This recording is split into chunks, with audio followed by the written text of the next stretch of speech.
My name is Bohdan Nahaylo. I'm the chief editor of Kyiv Post.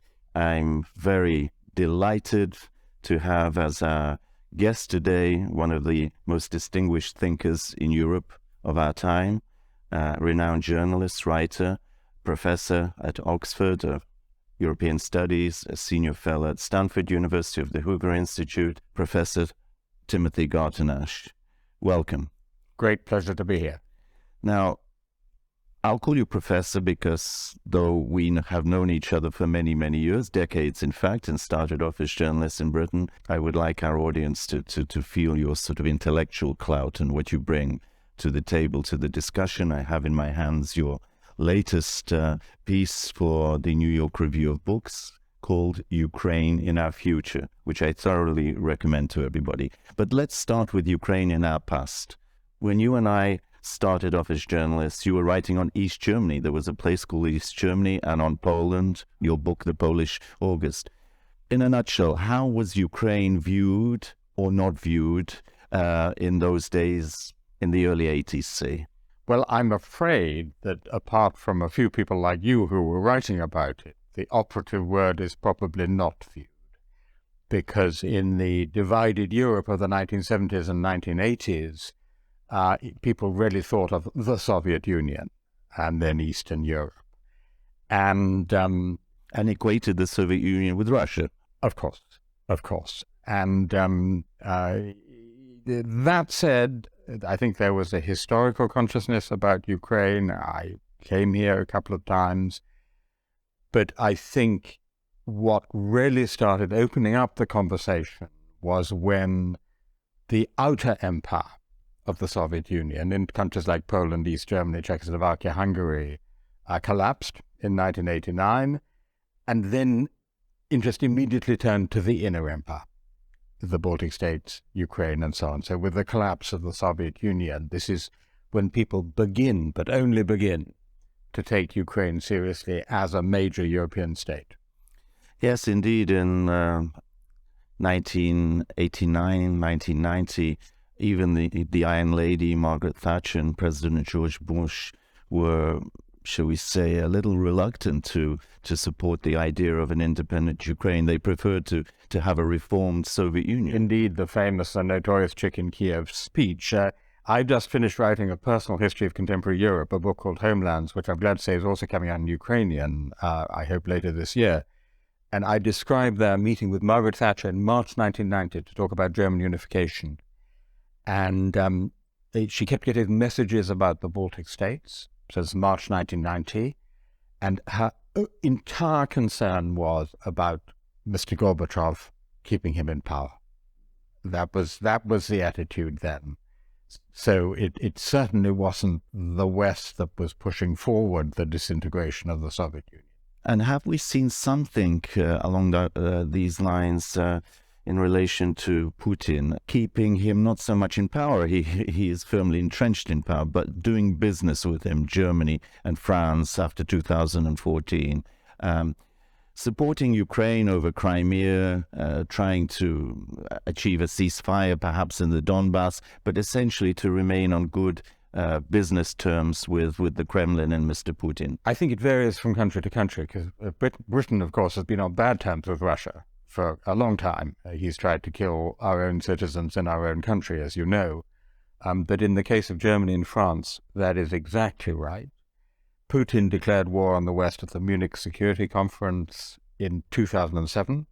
At the end of this week, I'll be going to the Munich Security Conference again. Very different conversation.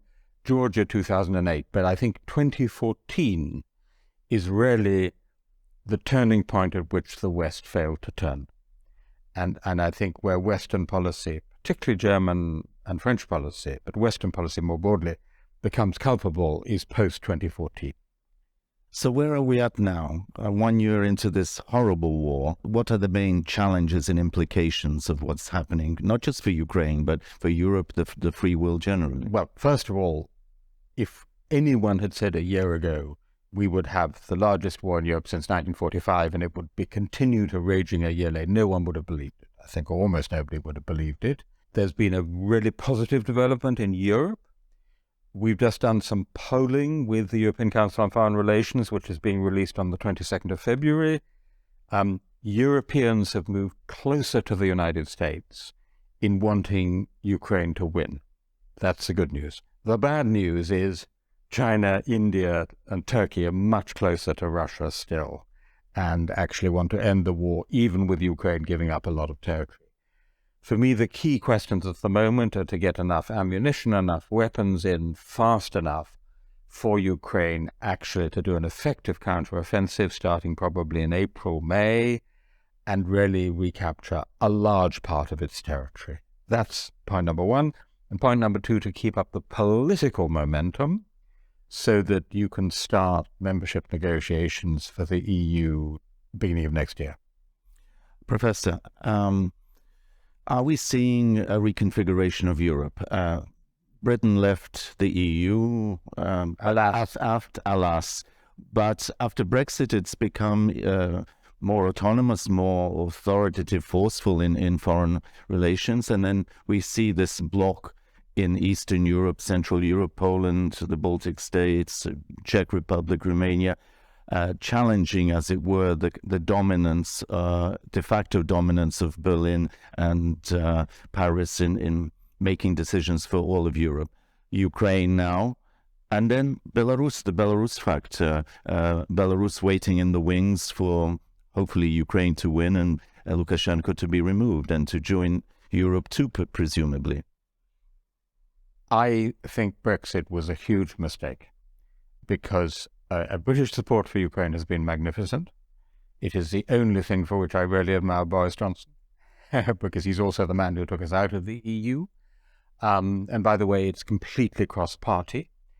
But imagine a Britain that had still been inside the EU, that was actually shaping the discussion together with the Scandinavians, the Balts, and the East Europeans at the table in Brussels. For me, the big reconfiguration is what I would call the second big eastward double enlargement of the West. So you and I experienced, starting in 1989, the first big double enlargement of the West, which was NATO and the EU together taking in East Central Europe and much of Southeastern Europe. Now the agenda for the next decade or two is the second big double enlargement of the West, to take in Ukraine, Moldova, I hope also Georgia, as well as the Western Balkans. And that would bring us closer to Europe whole and free than we have ever been before. Right. Well, unfortunately, we have limited time, but let's conclude by, perhaps you could just remind us of some of the conclusions of your article. What are the opportunities and the major challenges facing Europe, Ukraine, the free world at this moment? The opportunity is the one I've just described, to get closer to a Europe whole and free, which also means, for the first time, a post-imperial Europe, a Europe which has no empires overseas, but also no big land empires, because this would be, as Zbigniew Brzezinski often observed, Russia with Ukraine is still an empire, Russia without Ukraine is not, even though there may be some more disintegration to go. So that's the first big opportunity. The danger is that instead of a virtuous cycle where you have reconstruction and reform inside Ukraine, which encourages closer integration in the West, which in turn encourages more reform and reconstruction, it goes the other way. And reform and reconstruction doesn't move ahead fast enough, which is possible. There's disillusionment, and that feeds into fatigue, exhaustion, looking elsewhere in the West. So for me, there's a really important moment when, as I pray God, the victory comes, to keep that momentum towards the goal that I very much hope to live to see.